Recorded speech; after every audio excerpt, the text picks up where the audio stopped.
बिस्मिल्लाहिर्रहमानिर्रहीम। आज हम पढ़ेंगे इफ्तिखार आरिफ के बारे में, जो कि उर्दू अफ़साना निगार, शायर और नक्काद हैं। आप 21 मार्च 1944 को कराची में पाकिस्तान में पैदा हुए थे और 26 मार्च 2018 में कराची में ही आपका इंतकाल हुआ, तो आपकी उम्र 82 ईयर्स बनती है। आपने ना सिर्फ शायरी की, बल्कि आप एक अच्छे नक्काद भी थे, अफ़साना निगार भी थे, कॉलम निगार भी थे।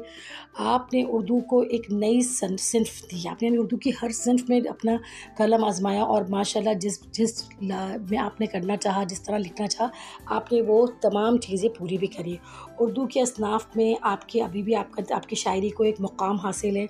आपकी किताबें आज के तलबा के लिए एक मशले राह हैं। पाकिस्तान और बैनुल अक़वामी सतह पर आपकी तहरीरों को बहुत पज़ीराई मिली है। बेहतर शायरी इनकी ग़ज़लें और नज़में दिल को छू जाने वाली थीं। इंसान निगारी में और इंसानी नफ्सियात को अच्छी तरह समझते थे, सादा अल्फाज में लेकिन बहुत बेहतरीन तरीके से आप चीज़ों को बयान करते थे, शाइस्ता अंदाज में। इल्म और मायने के लिहाज से बहुत बेहतरीन शायरी आपकी हुआ करती थी। आप एक बहुत बेहतरीन शायर थे। आपकी मशहूर किताबों में तनक़ीद का जो है, आपकी तनक़ीदी किताबें बहुत ज़्यादा मशहूर हुई। चाँद गिरहन आपका बहुत मशहूर हुआ।